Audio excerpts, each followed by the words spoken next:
Assalamualaikum warahmatullahi wabarakatuh.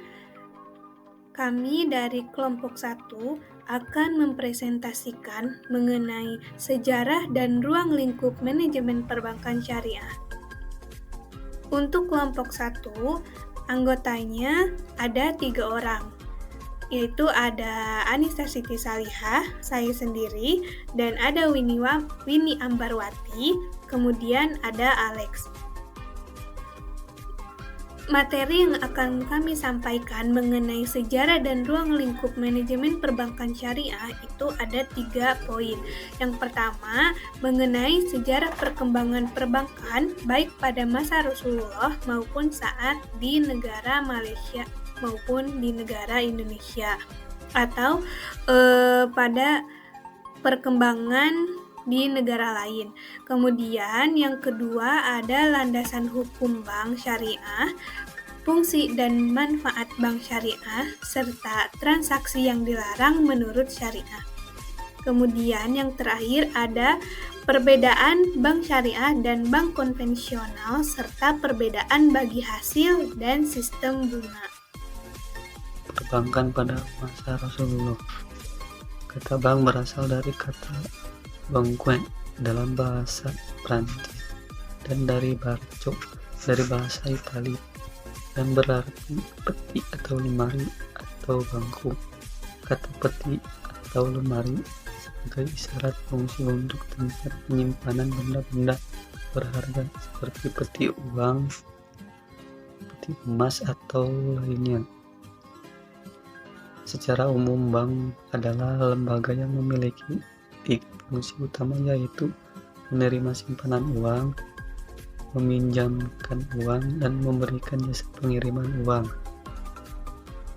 Di dalam sejarah perekonomian umat Islam, pembiayaan yang dilakukan sesuai akad syariah telah dilakukan sejak zaman Rasulullah. Praktek-praktek seperti menerima titipan harta, meminjamkan uang untuk keperluan konsumsi harta, dan untuk keperluan konsumsi, dan untuk keperluan bisnis, serta melakukan pengiriman uang telah lazim dilakukan sejak zaman Rasulullah. Beberapa istilah perbankan modern bahkan berasal dari khazanah ilmu fikih seperti istilah kredit, English credit, Romawi yang diambil dari istilah pot. Kredit dalam bahasa Inggris berarti meminjamkan uang. Kronu berarti kepercayaan, sedangkan gor dalam fikih berarti meminjamkan uang atas dasar kepercayaan. Pada zaman Bani Abbasiyah, ketiga fungsi perbankan dilakukan oleh satu individu. Fungsi-fungsi perbankan yang dilakukan oleh satu individu telah dikenal sejak zaman Bani Abbasiyah. Perbankan mulai berkembang pesat ketika banyak beredar jenis mata uang pada satu itu, sehingga perlu keahlian khusus untuk membedakan antar mata uang. Sejarah perkembangan perbankan syariah di negara lain atau di Malaysia. Perkembangan perbankan syariah di Malaysia berasal pada saat pemerintah membentuk tabung haji pada tahun 1965. Lembaga ini dibentuk untuk implementasi tabungan masyarakat lokal pada instrumen bebas bunga, khususnya bagi mereka yang ingin menunaikan ibadah haji. Pemerintah resmi pertama terjadi pada saat Kongres Ekonomi Bumi pada tahun 1990. Kongres ini menghasilkan sebuah resolusi yang meminta pemerintah untuk dan lembaga tabung haji mendirikan sebuah bank syariah. Dalam sebuah seminar Universitas Kebangsaan Malaysia pada tahun 1981, pada peserta meminta pemerintah untuk membentuk undang-undang khusus yang dapat memungkinkan dibentuk sebuah bank baru berdasarkan prinsip-prinsip Islam. Adapun rekomendasi dari komite tersebut selanjutnya dipresentasikan di hadapan Perdana Menteri Malaysia pada tanggal 5 Juli 1982 adalah sebagai berikut. Pemerintah harus membentuk sebuah bank Islam yang berprofesi sebagai dengan prinsip-prinsip syariah.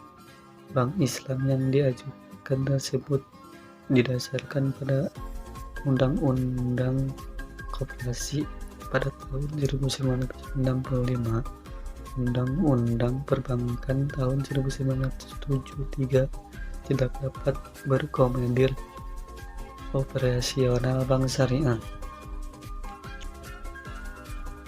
Bank Islam Malaysia Berhad atau BIBM adalah merupakan bank syariah pertama yang didirikan pada tanggal 1 Maret 1983. Pendirian BIMB menjadi milestone perkembangan sistem keuangan syariah di Malaysia. BIMB menawarkan suatu bentuk bisnis perkembangan yang sama dengan bank komersial lainnya, tetapi sesuai dengan prinsip-prinsip syariah. Beberapa tahun kemudian, Bank Pelayanan Malaysia Berhad berdiri pada tahun 1999. C. Sejarah perkembangan perbankan syariah di Indonesia. Sejarah perkembangan bangsa dialami perkembangan bank syariah atau bank Islam di luar negeri yang diawali dengan berdirinya Bank Migran pada 1963 di Mesir. Bank tersebut tidak berumur lama panjang, terpaksa ditutup pada tanggal 1967 karena alasan politik. Namun demikian, semangatnya melahirkan Nasr Social Bank pada tahun 1972 di Mesir yang lebih berorientasi sosial daripada komersial. Selanjutnya muncul Dubai Islamic Bank pada tahun 1975 di Dubai. Islamic Development Bank pada tahun 1975 di Jeddah, Saudi Arabia. Faisal Islamic Bank pada 1973 di Mesir dan Sudan. Kuwait Finance House pada 1977 di Kuwait, dan Bank Islam Malaysia Berhad atau BIMB pada tahun 1983 di Malaysia. Ide untuk pendirikan bank syariah di Indonesia sudah muncul sejak tahun 1970-an. Pada tahun 1988, gagasan mengenai bank syariah muncul lagi, dan gagasan ini muncul karena pada tahun 1983 dikeluarkan paket kebijakan berkaitan dengan perkembangan keleluasaan penentuan tingkat suku bunga. Setelah diundang-undangkan nomor 10 tahun 1998, perbankan bank syariah di Indonesia semakin besar, yaitu ditandai dengan berdirinya bank syariah baru dengan sistem dual banking atau dual banking system antara Bank IFI yang membuka cabang syariah pada tanggal 28 Juli 1999, Bank Syariah Mandiri pada tahun 1909 yang merupakan konversi dari Bank Susila Bakti dan Unit Usaha Syariah atau UUS Bank BNI pada tahun 2000-an, serta bank-bank syariah dan UUS lainnya pada tahun berikutnya. 10 tahun kemudian, tepatnya pada tahun 2008, pemerintah bersama Dewan Perwakilan Rakyat Republik Indonesia atau DPR RI mengeluarkan Undang-Undang Nomor 20 Tahun 2008 tentang suku, Undang-Undang Nomor 21 Tahun 2008 tentang perbankan syariah. Nah, selanjutnya yang akan dijelaskan oleh saya tentang landasan hukum bank syariah, fungsi dan manfaat bank syariah, serta transaksi yang dilarang menurut syariah. Landasan hukum bank syariah. Landasan hukum bank syariah, segala aktivitas perbankan, bank syariah memiliki dua dasar hukum berdasarkan peraturan negara dan berdasarkan Al-Quran dan hukum Islam yang di lainnya. Inilah yang membedakan antara bank syariah dan bank konvensional, yaitu Al-Quran dan hadis. Dalam perbankan konvensional terdapat kegiatan-kegiatan yang dilarang syariah Islam, seperti menerima dan membayar bunga riba, membiayai kegiatan produksi dan perdagangan dilarang oleh syariah seperti minuman keras dan sebagainya. Bank syariah didirikan dengan tujuan untuk mempromosikan dan mengembangkan penerapan prinsip-prinsip Islam. Nah, prinsip Islam, syariah dan tradisinya ke dalam transaksi keuangan dan perbankan serta bisnis lain yang terkait diikuti oleh Bank Islam itu adalah: 1. Larangan riba dalam berbagai bentuk transaksi. 2. Melakukan kegiatan usaha dan perdagangan berdasarkan perolehan keuntungan yang sah. 3. Memberikan zakat. 4. Selain itu, Islam adalah agama fitrah yang sesuai dengan sifat dasar manusia. Nah, aktivitas keuangan dan perbankan dapat dipandang sebagai wahana bagi masyarakat modern untuk membawa mereka kepada pelaksanaan dua ajaran Al-Quran, yaitu ada prinsip ta'awun, yaitu saling membantu dan saling bekerja sama di antara anggota masyarakat untuk kebaikan sebagaimana dinyatakan dalam Al-Quran atau undang-undang dan peraturan pemerintahan hukum pertama yang menjadi asas kegiatan perbankan baik konvensional maupun syariah harus memenuhi beberapa yang telah ditetapkan dalam Undang-Undang Dasar. Ada juga fungsi bank syariah. Nah, fungsi bank syariah mempunyai fungsi yang berbeda dengan bank konvensional. Fungsi bank syariah juga merupakan karakteristik bank syariah. Dengan fungsi bank syariah yang jelas akan membawa dampak dalam pelaksanaan kegiatan usaha bank syariah. Banyak pengelola bank syariah yang tidak memahami dan menyadari fungsi bank syariah ini, yang menyamakan fungsi bank syariah dengan bank konvensional sehingga membawa dampak dalam pelaksanaan kegiatan yang dilakukan oleh bank syariah yang bersangkutan. Nah, ada juga beberapa fungsi yaitu terbagi menjadi 4. Fungsi manajer investasi bank syariah, 2. Fungsi investor, 3. Fungsi sosial konsep perbankan Islam, 4. Fungsi jasa keuangan.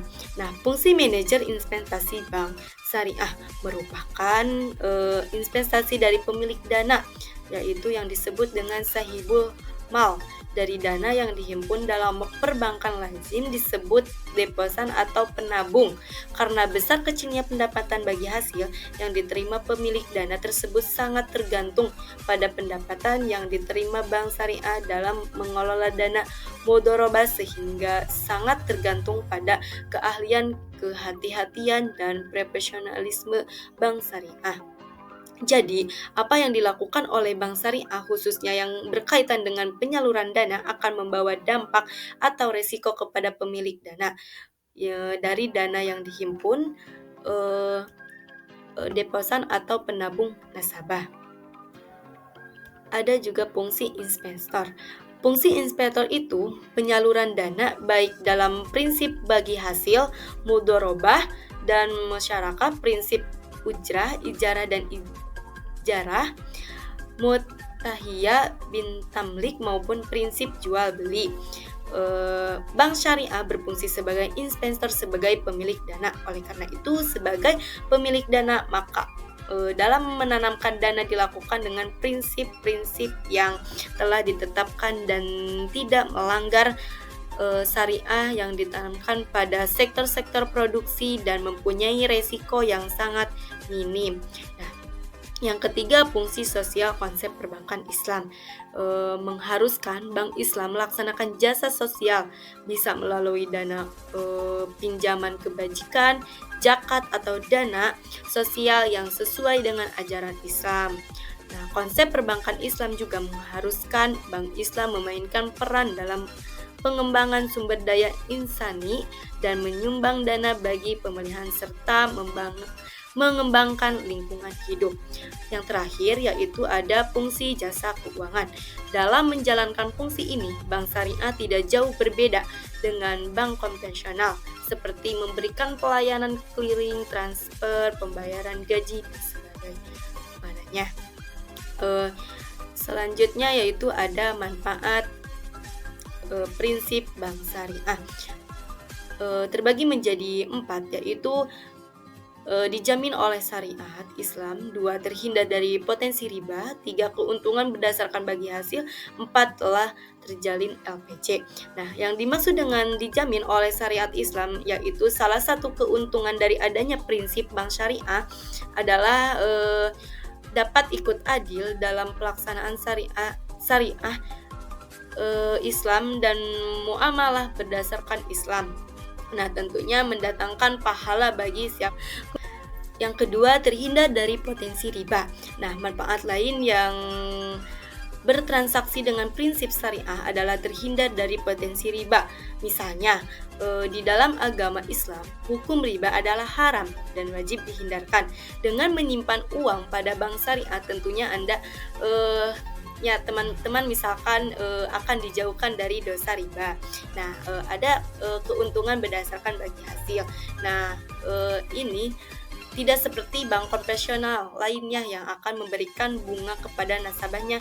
Dalam bank syariah, keuntungan yang akan diperoleh berdasarkan pada sistem bagi hasil, yang dimana dengan sistem ini akan menguntungkan semua pihak yang terlibat dalam transaksi. Yang terakhir adalah adanya telah terjamin LPJ.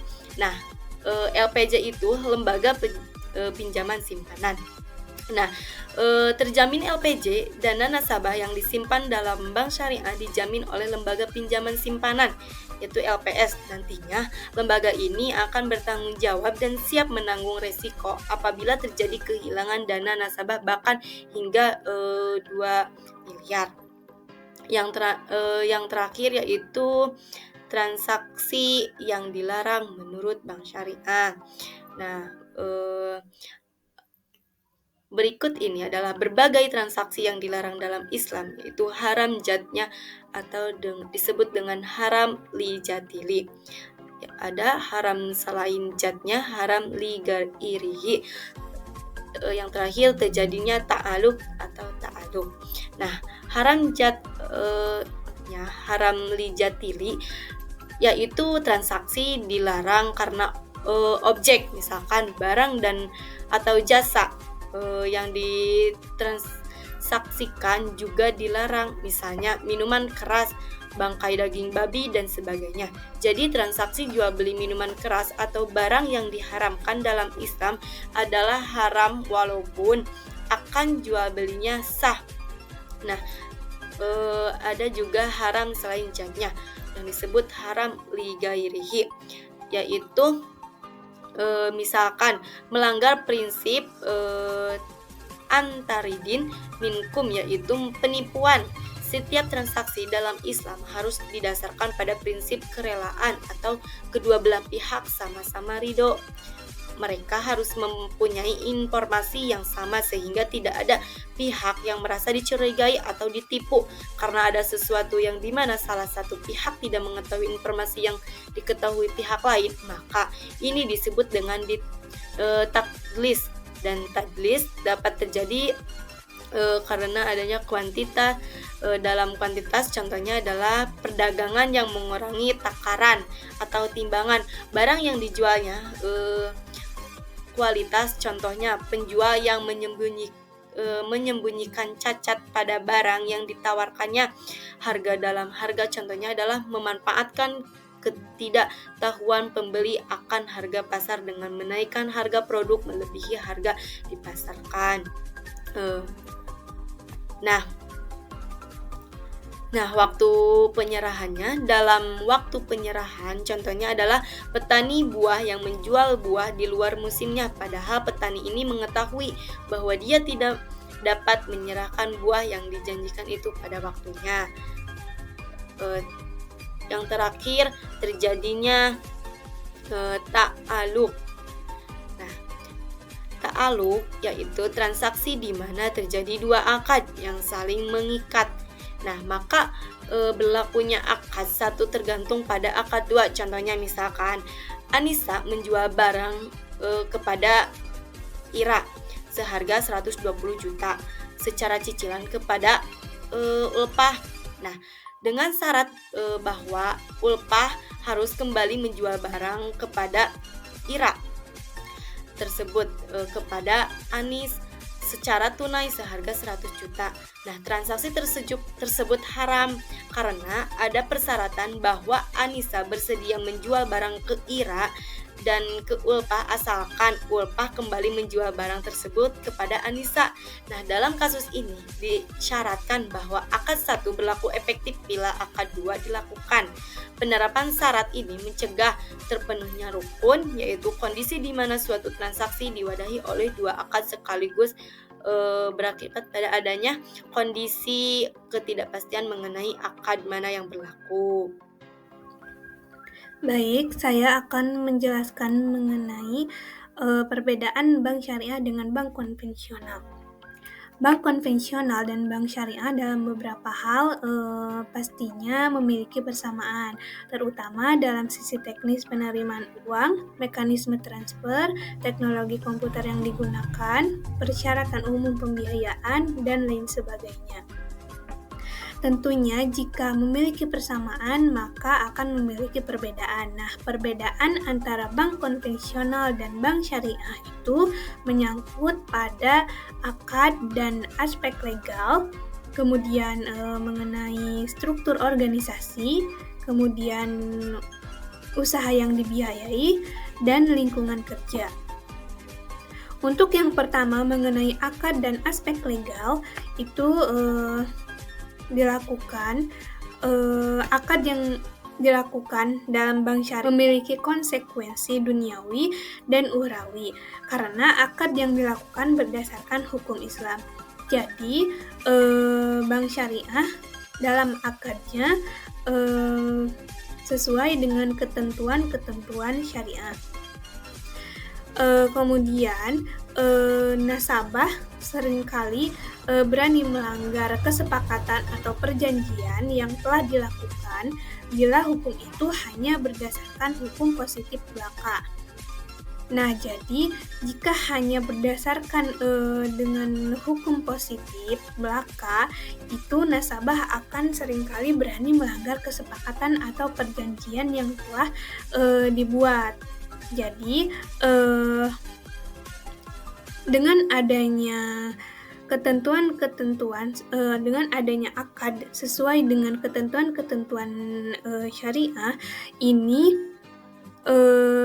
jika demikian ada yang melakukan pelanggaran, maka ia akan mempertanggungjawabkannya hingga yaumil kiamah nanti, karena ia pada saat akad itu ia sudah mengucapkan perjanjiannya dalam akad bank syariah itu sesuai dengan ketentuan ketentuan syariat. Nah, kemudian untuk yang selanjutnya mengenai struktur organisasi. Bank syariah dapat memiliki struktur yang sama dengan bank konvensional, misalnya dalam hal komisaris dan direksi. Tetapi unsur yang amat membedakan antara bank syariah dan bank konvensional itu dalam keharusan adanya Dewan Pengawas Syariah yang berfungsi mengawasi operasional bank dan produk-produknya agar tidak bertentangan dengan syariah. Nah, dengan adanya Dewan Pengawas Syariah biasanya ia diletakkan pada posisi setingkat dengan komisaris pada setiap bank. Jika di bank syariah itu ada Dewan Pengawas Syariah, sedangkan di bank konvensional itu ada Dewan Komisaris untuk mengawasi setiap perbankannya. Nah, hal ini untuk menjamin efektivitas dari setiap opini yang diberikan oleh Dewan Pengawas Syariah. Nah, karena itu, biasanya penetapan anggota Dewan Pengawas Syariah dilakukan oleh rapat umum pemegang saham. Nah, setelah para anggota Dewan Pengawas Syariah itu mendapatkan rekomendasi dari Dewan Syariah Nasional. Jadi, untuk perbankan syariah itu dalam pengawasannya tuh diawasi oleh Dewan Pengawasan Syariah, dan untuk bank konvensional itu diawasi oleh Dewan Komisaris Perbankan. Nah, untuk yang selanjutnya mengenai bisnis dan usaha yang dibiayai. Nah, untuk bisnis dan usaha yang dilaksanakan bank syariah itu tidak lepas dari kriteria syariah. Nah, hal tersebut menyebabkan bank syariah tidak akan mungkin membiayai usaha yang mengandung unsur-unsur yang diharamkan. Nah, kemudian terdapat sejumlah batasan dalam hal pembiayaan juga. Nah, tidak semua proyek atau objek pembiayaan dapat didanai melalui dana bank syariah, namun harus sesuai dengan kaidah-kaidah syariah. Jadi, semua proyek dan objek itu jika ingin didanai oleh bank syariah itu harus memenuhi sesuai dengan kaidah-kaidah syariah. Kemudian untuk selanjutnya mengenai lingkungan dan budaya kerja. Sebuah bank syariah selayaknya memiliki lingkungan kerja yang sejalan dengan syariah. Nah, dalam hal etikanya, misalnya setiap karyawannya harus memiliki sifat amanah dan sidik. Kemudian harus melandasi setiap karyawan sehingga tercermin integritas eksekutif muslim yang baik. Kemudian selain itu karyawan bank syariah itu harus profesional atau patonah dan mampu melakukan tugas secara teamwork di mana informasi merata di seluruh fungsional organisasinya atau tablik. Nah, dalam hal reward dan punishment itu diperlukan dengan prinsip keadilan yang sesuai dengan syariah. Nah, selain dengan hal yang sudah saya sebutkan tadi sebelumnya mengenai ada perbedaan antara bank syariah dengan bank konvensional, itu ada perbedaan lainnya, yaitu yang pertama ada perbedaan mengenai perbedaan falsafah, kemudian kewajiban mengelola zakat, infak dan sedekah, kemudian ada produk, dan yang terakhir ada perbedaan mengenai tujuan dan fungsi.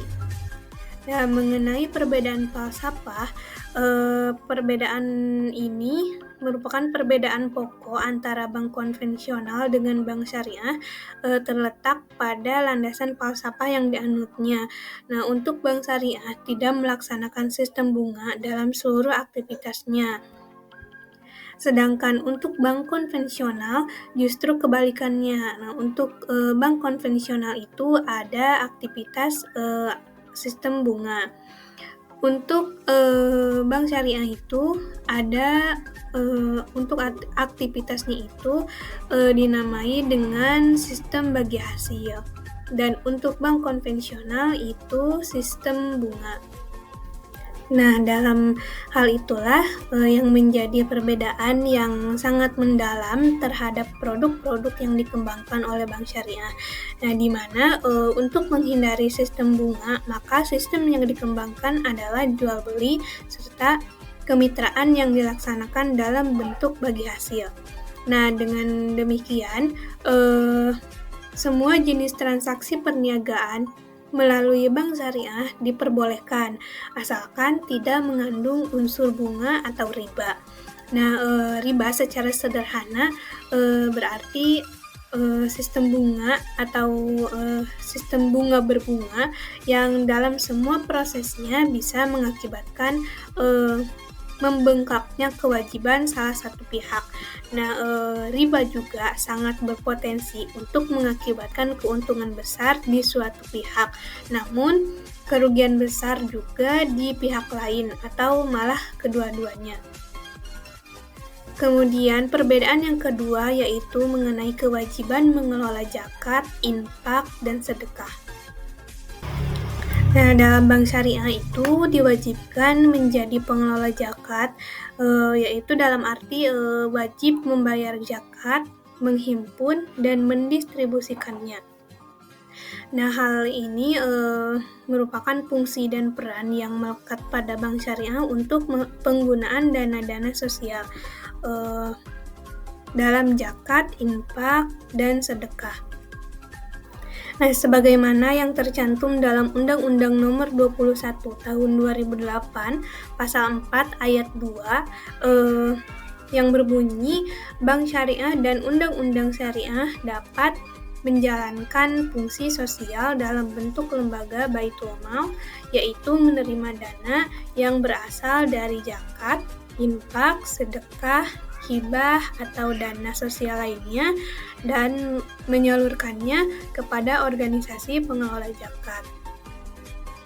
Kemudian mengenai perbedaan mengenai produk.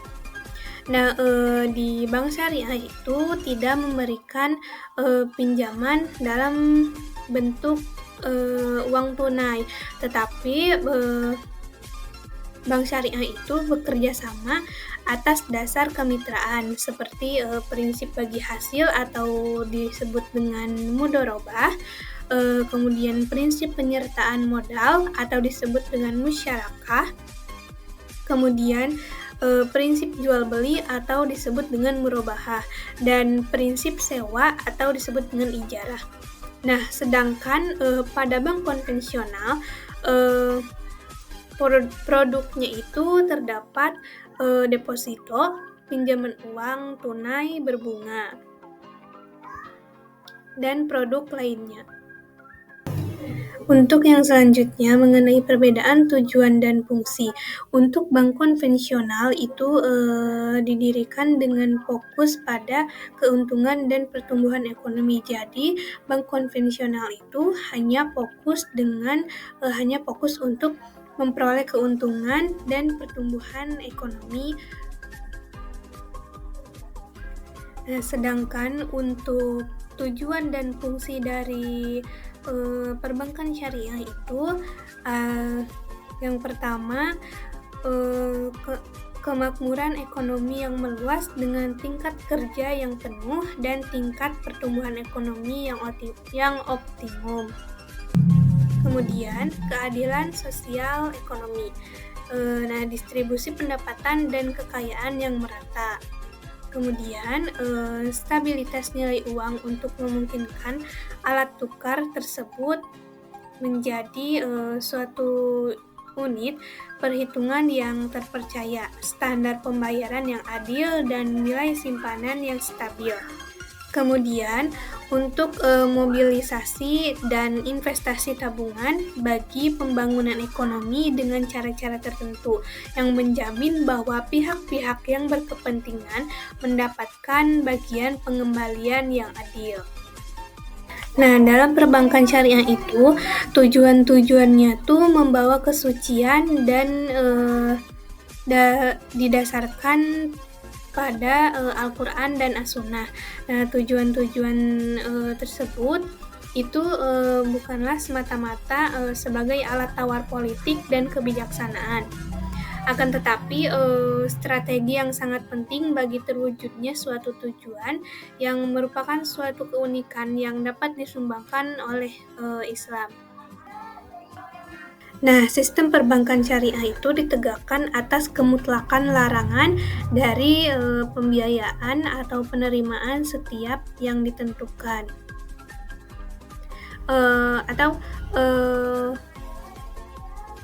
Sistem perbankan syariah ditegakkan atas kemutlakan larangan dari pembayaran atau penerimaan setiap yang ditentukan atas pinjaman atau kredit. Nah, dengan demikian konsep bunga itu atas hutang itu secara tegas dalam perbankan syariah itu dilarang. Nah, untuk sistem perbankan syariah itu lebih condong pada upaya untuk mendorong penerapan sharing risiko, mempromosikan kewirausahaan, melemahkan perilaku spekulatif, dan menekankan kesucian akad. Nah, saluran permodalannya itu mungkin bisa digunakan untuk masyarakat Islam dalam membuka usaha, yaitu untuk perusahaan perorangan atau sole proprietorship, kemudian perusahaan patungan atau partnership, itu termasuk untuk perusahaan patungan itu termasuk ke dalam mudharabah dan syirkah. Kemudian perusahaan perseroan atau joint stock company. Untuk selanjutnya mengenai perbedaan sistem bagi hasil dan sistem bunga. Untuk sistem bagi hasil itu dari bank konvensional, dan untuk sistem bagi hasil itu merupakan aktivitas yang dilakukan oleh bank syariah, dan sedangkan sistem bunga itu merupakan aktivitas yang dilakukan oleh bank konvensional. Nah, untuk perbedaan sistem bagi hasil dan sistem bunga, untuk yang pertama mengenai sistem bagi hasil. Nah, untuk sistem bagi hasil itu, yang pertama, untuk perbedaan mengenai sistem bagi hasil itu, yang pertama itu penentuan besarnya nisbah bagi hasil dibuat pada waktu akad dengan berpedoman pada kemungkinan untung rugi. Untuk yang kedua, yaitu besarnya pembagian keuntungan atau bagi hasil itu ditentukan dari nisbah dan dikalikan jumlah keuntungan yang diperoleh.